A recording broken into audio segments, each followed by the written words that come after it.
Hi everyone, I'm Gary Summers, and I have actually two interesting guests today. And before we talk to our two guests, I just wanted to give you an idea of one of the ventures that these people are involved in. It's called the Local Wellness Collective, and it was born out of a desire to help the community grow within the three pillars of health. These pillars are food and food security, mental health and wellness, and physical movement. We believe they are all intertwined and create an overall foundation for health. Working with local partners, we have delivered over 2,000 food hampers, gift cards, and meals to members of our community through innovation and a down-to-earth approach. Firstly, let's welcome Jennifer Collins. Hi. So I'll give you a brief bio on Jennifer, and it's very interesting. It's often said you don't pick astrology, it picks you. Since Jennifer was 11 years old, she's been interested in horoscopes, the sky, the stars, and the planets. She even had an old school astrology ephemeris kit as a little girl. Ephemerism. With the nudge of her trained astrologer friend in 2020, she decided to take the opportunities that the universe presented her with online learning and was able to take class and courses offered by some of the world's best astrologers. Certified and forever learning, she is now putting that passion and knowledge into practice to help the community live with the cycles of the planets, understanding ourselves and the Earth. And you can find more info on Instagram at Planets and Purpose or planetsandpurpose.com. Welcome, Jennifer Collins. Thanks. That was quite a lengthy bio. I didn't realize how long it was. But it's important to let people know exactly who you are. So before we get into this, just can you give our viewers a kind of a brief high-level view as to what we're going to talk about? I assume it's astrology. Yeah, so everybody kind of has their own idea of astrology, I think. So just a couple of things I wanted to talk about today were just ways you can incorporate astrology into mental health and your day-to-day living, and then also how we can learn to live cyclically, because we're not always meant to be the same every single day. So. And I remember I was talking to a friend of mine, and she did a lot of this stuff, and she was drawn to this seminar because it was going to be done at a certain time of the year, and everything aligned for her to be at that place, not because of but because it was done at a particular time of the year. So why astrology, and how does it help with mental health? Because no one would ever think that astrology and the planets all align up in certain ways, and if you know a little more about it, it can benefit your mental health. 100%. One thing I like to kind of reference historically is that kings and queens always were the ones who had the astrologers. And that's quite interesting, because I think we've kind of deterred from that a little bit, and sounds a little woo-woo and whatnot, but basically ways you can incorporate it for your own mental health is when you learn more about your own natal chart, like your friend who said, okay, well, this is a really good time for me to move forward. What chart? Natal chart. Natal, N-A-T-A-L. Yeah, as so in that's birth. just the time and place of your birth. Yeah, so that gives us a lot of indication. And place is important. Time, place, location.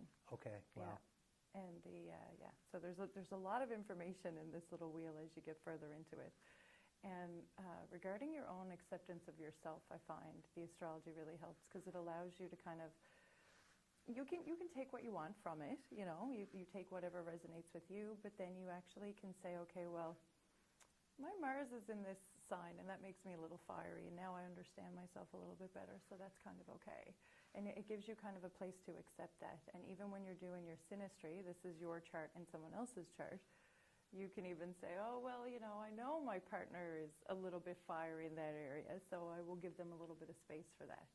There's ways to use it in regards to parenting relationship. There's ways to use it in regards to career and when to kind of focus on certain things and when not to. There's a number of different areas, and so it's really nice to kind of give yourself those times. When you look at the transits as well, when you say transits, what do you mean by? I know. It's always so hard because you're like kind of in that know, lingo all the time. You assume everybody knows this stuff, right? Yeah, it's everyone in their profession, I think. When I know nothing. My wife does a little bit of palmistry, cool. And she knows all the birth signs, Okay. but so she dabbles in it a little bit. But I'm a totally green. So. But it's so beautiful because in a way it is all connected, which is really nice. sorry, what was the last question there? Just how does it trend. with mental health? Yeah. Right? So even you just talking about, where. I think you said something about where your Mars is, so I'm going to be a bit testy. So it's almost like a self-acceptance thing, that this is like I'm normal. It's okay for me to do this, or your partner is a certain way, and so when you understand that, then you're more accepting of your partner's flaws as well as your own flaws. And it gives you that space to kind of say, okay, well, you know what? I had this great chat with an astrologer. She kind of gave me some insight on this or that. And now I'm going to allow myself this sort of space, whether you want to use that for self-care, whether you want to say, you know what, transits is just essentially, you have your own natal chart, like that's never changing, but the planets are constantly moving, right? Earth is constantly moving, the sun is constantly moving. So when we actually kind of look at our chart and then how those planets are moving affect us individually, that's when we can kind of tap into like, oh wow, Saturn's going to move into my career house now. I should together. So is it based on this magnetic flow and the planets lining up a certain way because of gravitational pulls and everything affects each individual person? Is that kind of the way I kind of like to look at it and explain it, I guess, is the moon affects the tides. Right. So, I think if we just kind of look at that, like what is Venus doing? What is Mars doing? What is Mercury doing? A trendy thing lately is very much people are coming into Mercury retrograde, and that's kind of been a kind of trendy word lately. And then that just, we kind of incorporate what that might mean. Mercury, there's certain things related to each planet that Mercury will control communications, technology. So oftentimes, if Mercury is in retrograde or something like that, you might get little blips in technology, and then I'm finding more and more people are like, oh, well, that's Mercury retrograde. So again, it's just giving you that space to kind of say, you know what, I can go into my day knowing that I might have some issues with technology today. So if I'm kind of ready for that, then it's not as surprising. I probably won't book 15 sessions of this or that may include the technology, So wow. It kind of allows yourself to live in those sort of ways. And I guess to touch on the second one, it allows cyclical. The cyclical living, yeah. Yeah, so when we constantly have things rotating, so again, the Earth is always moving. We've got like the sun is always moving. We have our seasons, the moon. One thing I really like about the cyclical living is we just look at the moon as not always full. And I think that can really help us with our own mental health in certain ways, that we're not expected to consecutively every single day show up 150%. We're not meant to do that. Well, it's impossible. It's impossible. And the fact if we're trying to achieve that, that's like kind of irrational. So when we look at cyclical living, we can look at certain things we can do for our health and our body, because astrology also relates to physical health. Aries rules the head, Pisces rules the feet. Everything in between is all the other signs. So you can actually say, okay, well, different seasons will affect different parts of your body. Different seasons will affect your mood, and you can work within the cycles of the sun in that way. And then you can also work within the cycles of the moon in certain ways within your own chart. So how difficult, that's not the right word, how hard is it to get into this? And if some of our viewers find this really intriguing, which I do. Cool, right? Thanks. So are there books you can, I know you've mentioned a couple of your Instagram and the website. Yeah. It was that they can get information. For instance, could they contact you, and you could have a session with you? Is that so? Absolutely. So how would so if we were sitting down now, I'm not looking for a free session right now. Listen, you've brought together a beautiful group of people, Gary. You can have a free session. No, I'm joking. That's my warped sense of humor. So what would a session look like if someone came to you and said, I'd like to know a little more about my, what would you call it? Yeah, that's your natal chart. My natal chart, right. Yeah, so what I prefer to do, I think you have to kind of understand the basis before you can, because it's so layered. You're starting to understand why only kings and queens had it, Sure, because it was so layered and so not so predictive, like on Wednesday this will happen to you. Yeah, sure. But more so in the way of like once you understand your full natal chart, that would be the first thing I like to do. How long does it take to understand your natal chart? I'm going on maybe 20 years. Okay, you're still, well, I'm still learning about myself. Yeah, right, well, we're still learning about Yeah. ourselves. And then the natal chart kind of gives you, I still go in and go, oh my God, that's why. You know, a lot of astrologers joke and they say astrology is a lot of just going, that makes sense. Is there a book called Your Natal? Not really, because again, it's so specific to each person. Okay. So that's why I call me. Okay. But yeah, you pull it. There's different programs, like computer programs. Like an ephemeris is kind of one, but that's more of the like book of where all the planets were forever. But yeah, so you type in your birth time, your date, the location, and then we kind of just pull it up, and just looks like a bunch of little symbols. And then I guess through astrology picking me, I'm able to kind of read through it, and then it's just like a comfortable chat. Okay. And so I can kind of say a few things, and then most times people will kind of go, you know what, that sounds like me, or that doesn't resonate, or that really does. But oftentimes it kind of gives you, again, that space to say, here are some things that I need to learn. Here are some things where that I'm kind of lagging, well, dragging my heels on. You know, we can have I'll feel how honest people want the information, because it's not always the best. You know, Sure, sometimes yeah. it's hard to accept those things about ourselves. You know. But having that tool to help you with that self-acceptance, and having the tool again to have people and our viewers to understand that this is something else that you can have that's in your control, that you can use to make life better for yourself, because it's all about the journey, isn't it? And getting into that journey.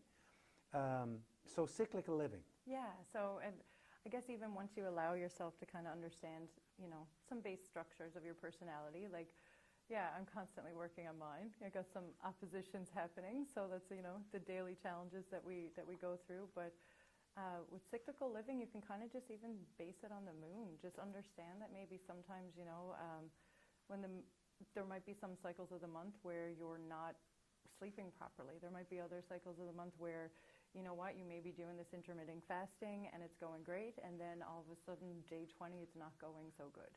So I think when we learn to live like that and kind of space out things, and even maybe take notes, you can do a month of just literally writing down how you feel every couple of days, and then space it out with the moon, which I can also give you if you want, where the different Sure. signs of the moon, Yeah. and things like that. And then you can actually go back and then pre-plan your next month based on that. Wow. So, you know, Amazing. yeah, I know, you know, it's certain, for example, when the moon is in Virgo, basically I'm really productive. And that's one thing after charting out a month of the moon cycles for myself is... You do a month at a time. I'll do a month at a time, yeah. And then you can use that to even plan and give yourself space for the next month. So you can literally say, okay, well, you know what? Once that moon was in Libra, I got really cranky, so I'm going to not maybe plan too many things for that time and really hustle down on some like documents and work that I need to do when the moon's in Virgo. Okay. So there's just kind of different ways to incorporate that. And then also we look at the solar, right? I mean, we've got 4 seasons and then different phases of each season. So Cancer is an initiating season that we're in right now. Today's the day after the summer solstice. So we're heading into a brand new season of summer. It's a good time to get out and sweat more and kind of eat more leafy greens. But then guess what? When we're in the opposite sign of Cancer, which is Capricorn, that's when we'll allow ourselves to maybe nestle in a little bit more, and maybe, you know, it's okay to have a little bit more carbs and kind of go inward and do that inner work, whereas right now we're probably going to be more expressive and lighter. So yeah, it's kind of just giving yourself space, I think, really, which is how it can relate to mental health. Sure, and people absolutely. wouldn't think so. It's nice to have the additional tool, right? Absolutely, because as I always said, there's a solution to every problem, and this may resonate with a lot of viewers. Yeah, and take what you need, you know? Right. It may not. Like some people Sure. are like, oh, that's woo-woo. Yeah, exactly. It's fine. Yeah. Before, we're almost out of time. Before we bring Josh on, is there anything you can leave our viewers with, something that they could use right now to help them with stress and anxiety? I think mostly just when we try to, when we tend to overdo it a lot, when we put all that pressure on ourselves, which I do constantly. I had the breakdown Thursday. I get too overwhelmed and too stressed. Let yourself feel those emotions. Like we have to feel to heal. So once we feel that, then we can go back and just give ourselves space that the moon is not always full. We don't always have to be on. Like, it's okay to hide your face a little bit. You're still beautiful. Take that time to just stay home if you need it. Do the self-care if you need it, and not feel guilty. And I know that's really hard. It's easier to say than do. But when we get to that point, especially as all the individuals that you have here, especially and anyone who's listening, just allow yourself to take that time, because the moon is not always full. Thanks, Jennifer. So, thank you. So we're going to break for just a second, and we'll be back, and we'll talk with our second guest, Josh Sullivan. Be back in 1 second. Welcome back, everyone. So I'm here with the second part of our two-part interview with Josh Sullivan. Just a little bit about Josh. He's known as the Healthy Newfie. It's Josh's personal platform to help people feel fit, feel healthy, and live happy, primarily through movement and understanding their unique strengths. Welcome, Josh. Thanks for having me. Good to see you again. Absolutely, a pleasure, seriously. So just give our viewers just a brief overview of what they can expect to hear from you over the next little while. I try and make healthy living as simple as possible.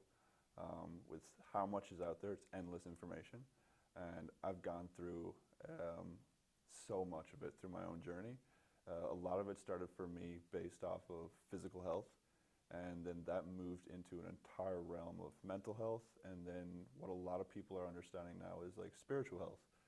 So I really try and encompass that into a simple way for people to understand that you really got to find a balance in three of these things. And with so much information being out there on all of it, like how do you choose what to start on and even where to like chomp at the bit? So I really help people understand where their strengths are, and then say, like, here's 1 to 3 things. Like, let's get you doing this and see what it feels like. And you really need to keep it simple. Yes. Right? You know, because the more you layers, the more complicated it gets, the more people go, it's not for me. Yeah, and you can find endless information out there, for, you know, whether it's right and wrong at the same time. I mean, you want to find out there that, I always use this thing, like if you want to find out if apples are good for you, you can find the answer yes. If you want to find out if apples are bad for you, you can find a document saying like yes, they're bad for you. You know, where do you filter all this information? Right. So I really have tried to do that for people so they can figure out what works for them, because it's not an umbrella.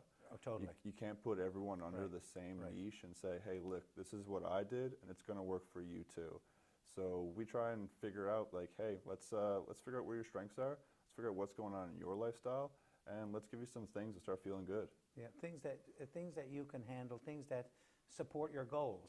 Yes. Because what you would do for someone who wants to run a marathon is totally different for someone who wants to get off the couch. Absolutely. Right? Yeah, exactly. Like how I'm going to train someone who's getting ready for a Tele 10 versus struggling to get off the couch is entirely different. Right. And like we just said earlier, like, you can't put everyone under that same umbrella. Right. So what does healthy living mean to you? Because that's a buzz term, right? Healthy living. You gotta live healthy. So what does it mean? So for me, I think it's finding a balance in what we just talked about a little bit earlier. So it's like, how do you find a balance in something that's taking care of your physical body, your mental health, and then what I'm gonna call now like your spiritual health as well, which again is a bit of a buzzword now. We're hearing a lot, and people are also saying like, well, what even is that and how do I take care of that? I think with simply summing that one up, because we know what to do with our bodies. We have to move. And with our mental health, we know some things with that as well. And I think it ties a little bit in with this, I'll say, spiritual stuff, is learning how to understand yourself.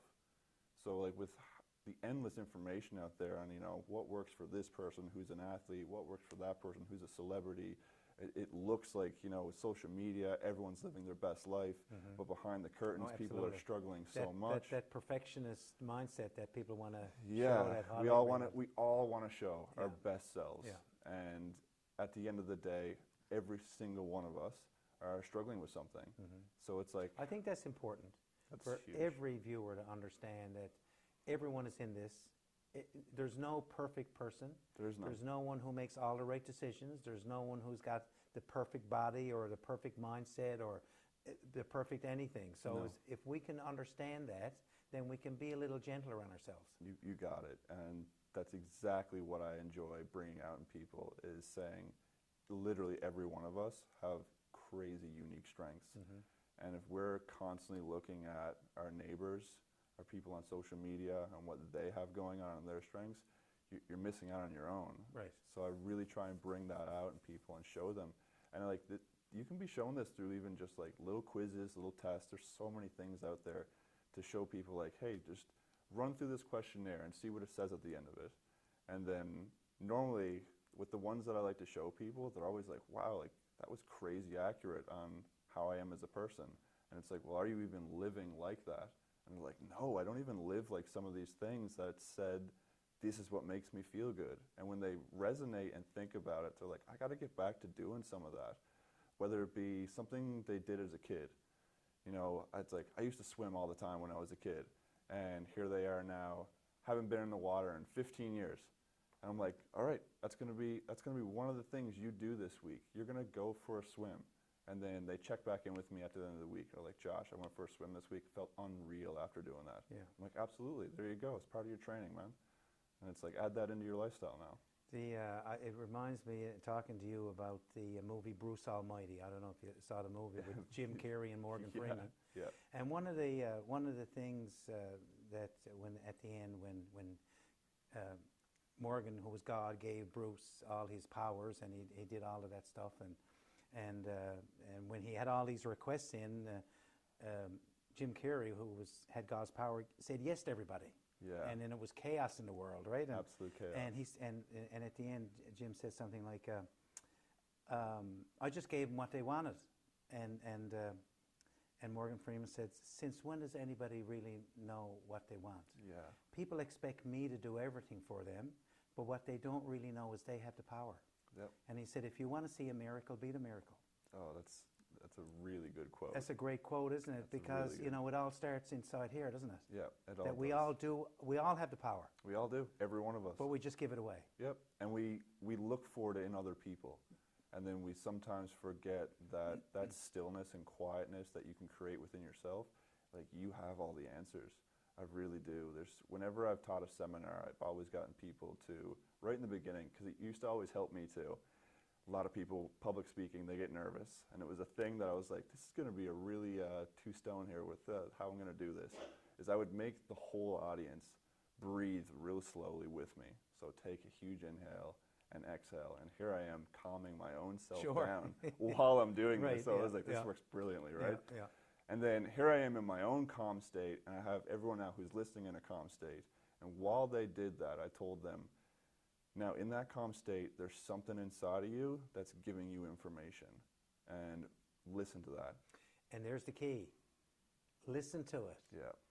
Because that's your subconscious mind telling you that, hey, listen, this is the path you need to go. Mm-hmm. Trust yourself. Trust yourself. But we don't. Yeah. Most people don't. And a lot of us then let our ego get in the way. Right.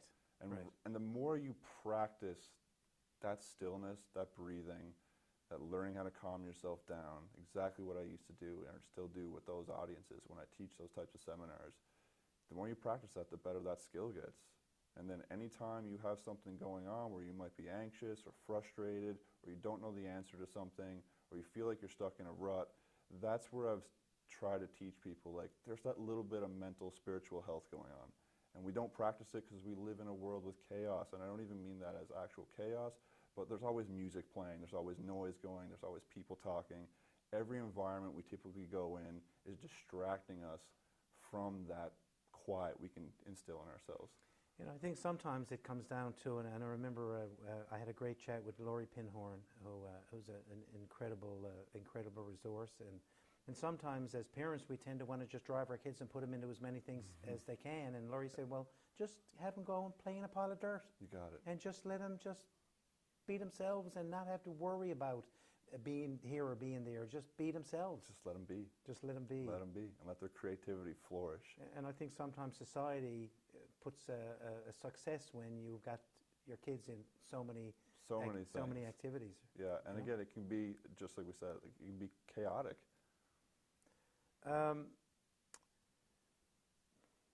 With the clients that you see, what are the biggest challenges? Varies actually between everyone.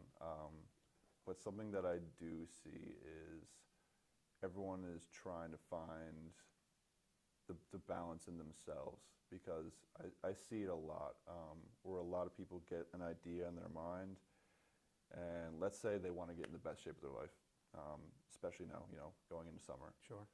And they try and take on too much at once. So it's like, hey, you know what? They reach out to me. This is what my goal is. I want to do it. And it's like, well, it's like, does that have an end? Like, when you get there, like, what does that look? What next? Yeah. What next is a really good question. What next? And like, what does it look like when you get there? And what does your lifestyle look like when you get there? Because if you're going to change all of these things in your lifestyle to get to this goal, can you keep it up? Do you want to keep it up? Is another great question. Well, one good example is, you see people training for bodybuilding competitions. Yeah. And then they starve themselves, and they don't drink because they want to have as less amount of fluid in their body so that they have good tone and definition. Absolutely. And the lifestyle and the eating is, and then once the competition is over, you can't maintain that, and then everything just goes. Yeah, and so perfect. That's my own story. I did bodybuilding for years, and I honestly now look at it as a part of my own mental health journey. Is a lot of men as well. We get into the gym for our own egotistical reasons. Sure. Whether it be you weren't the biggest person in school, or you had confidence issues, and the gym becomes an outlet for whether it be frustration or building up that. And then for me, it was a huge realization that what we just said earlier is like, how long do I want to keep this up for? Right. At some point, there's the cycles of life. Mm-hmm. Do you expect to be a 50 and 70-year-old man who is still a bodybuilder? Yeah. And it's like, at what point do you learn to let that go and find, a balance in your life where it's like, listen, man, I don't want to eat 5 meals every single day for the rest of my life. Yeah. Like, there's parts of life where you got to start learning to live. And yeah, it was a massive learning journey where it was like, okay, like, I don't need to be 240 pounds worth of muscle for myself to think that that's healthy, or to show that to the world. That is what healthy looks like. And it was okay for you back then? Absolutely. Right? I wouldn't be who I am But that was today. then, this is now. You got it. And that's even why it's like cool to talk about, because Sure. it was a part of my own Sure. journey to learn, to be like, hey, okay, that's why I did that, to help understand, like, listen, that was a journey that I went on. And anyone that even listens to this that wants to get into bodybuilding, do it. Right. I highly advise you do it. You will learn so much about yourself through the physical side, the mental side, and the spiritual side. That is a wonderful outlet, just the gym itself. And with that, I'm sure at some point you'll realize, like, I'm going to find a balance with this. Mm-hmm. So instead of going to the gym every single day for multiple hours, you'll find that some days you're just going to go for a swim instead. And that's okay. And that's totally okay. Whatever makes you feel good. Josh, can you leave our viewers with a piece of advice that they can use right now? Let's see. Let's go with a couple things. Do something for your mind, do something for your body, and do something for your spiritual, or what I'll call for yourself. Every day? Every day. Every day. And it can be the same thing every day, and it can be something that takes you 30 seconds. Whether it's something you get up in the morning and you take a deep breath, whether that be something that you go for a walk around your block, and whether that be writing in a journal, just at the end of the day, something you are incredibly grateful for. Little things, these small steps, will create a beautiful journey if you keep them up. Josh, thanks very much. It's always insightful and eye-opening every time I talk to you. Absolutely. So Jennifer and Josh's contact information will be up on the screen right at the end of the interview. Thanks very much for watching, and we'll be back again with another interesting guest. Bye-bye for now.